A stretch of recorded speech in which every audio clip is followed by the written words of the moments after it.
Good evening. Thank you for the opportunity to offer testimony this evening. I'd like to offer testimony in regards to Senate Bill 2492, commonly referred to as the red flag law.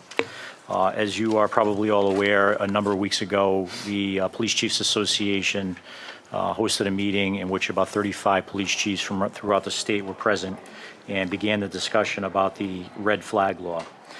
Many of us shared examples of how we have been challenged with similar fact patterns as you saw in Parkland, Florida, and just really unnerving of the limitations of the law as it exists today. I'm going to offer you just an example from Jamestown, not a community you might think of or comes first to mind when you think of gun violence, but nonetheless, we have our own challenges in Jamestown. I'll give you 3 examples. It was a number of years ago that I was made aware of an individual, 19-year-old resident, posting on social media, very clear intent, according to his social media posting, to commit horrific crimes against children in a school in Jamestown. We knew that that individual, once we identified who it was, had attempted suicide on a number of occasions. We knew that that individual had access to a school based upon his mom working at that school and had accessed that school on a weekly basis, although he had no other business to be there. We knew after searching his computer that that individual had access or was attempting to access the purchase of multiple firearms. Along those lines, I know there was testimony about gun registry and a particular bill. I would tell you that was a particular challenge for us because we were trying to determine whether that individual actually purchased a firearm. There's absolutely no way for us to tell if an individual purchased a firearm legally in Rhode Island or not. There is no database that exists for that. Based upon the mental condition of that individual, we were able to convince him to seek mental health treatment. I would suggest to you, though, that when he is released from a mental health facility, there would be absolutely nothing that would preclude him to go purchase a firearm that day. If that's not alarming to you, I don't know what could be. Senator Archambault. Thank you, Chief. First and foremost, I didn't serve under you, but as you know, pleasure to have you here. You just touched on the word. You're the first one to say it this evening about mental health.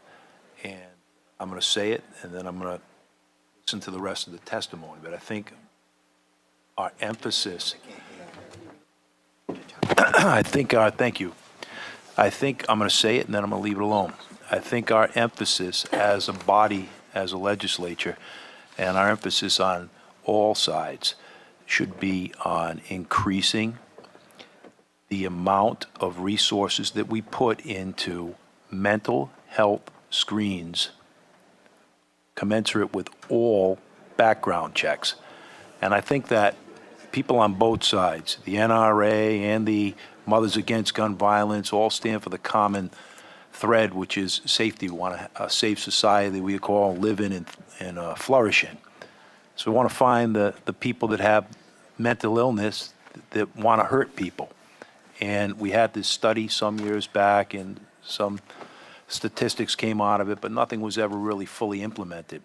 I had a CCW bill on earlier tonight, and I pulled it for a lot of the reasons that Joey touched on, which is that there isn't comity among the Attorney General and the local police organizations. And I favor CCW permits, but the way that the bill is written, it's not up to speed with the changes that we have to make commensurate with mental health screens and long enough background checks so that law-abiding people who should have firearms can have them, and those people that are crazy are ferreted out. So I know that you've personally been involved, and I want to thank the Police Chiefs Association for the amount of time that they put into the mental health emphasis.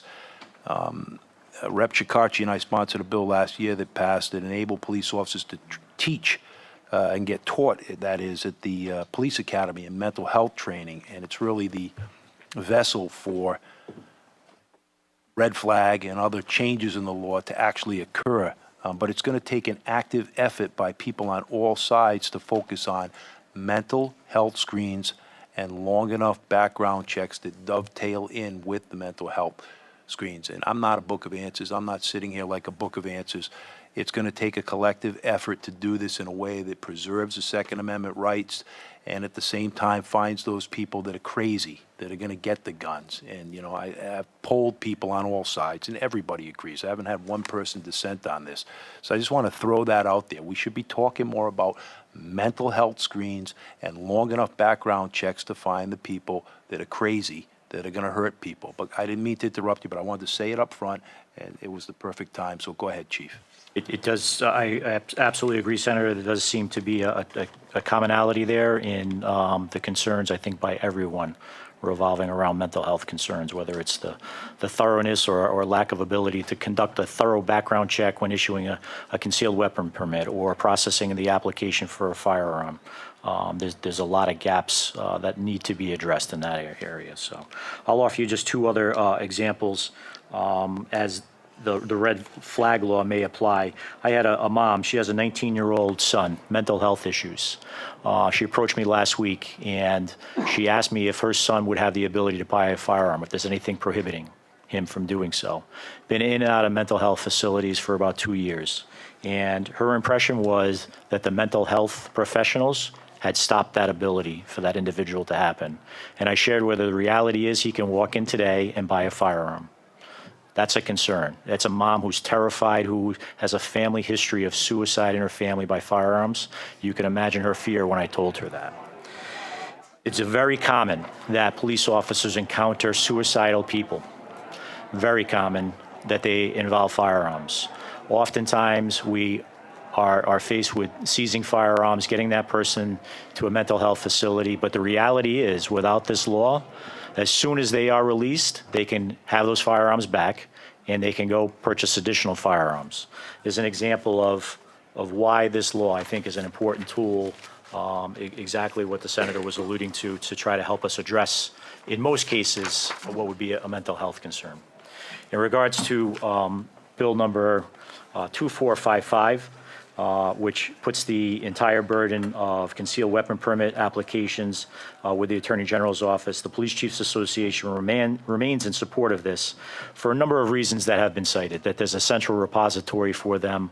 There's the ability to allow for that 7-day waiting period. There's a consistency in the background check in what mental health treatment or mental health concerns may be involved with applicants. We continue to support that particular bill. So I thank you for the opportunity, and we are prepared to answer any questions that you may have. Thank you.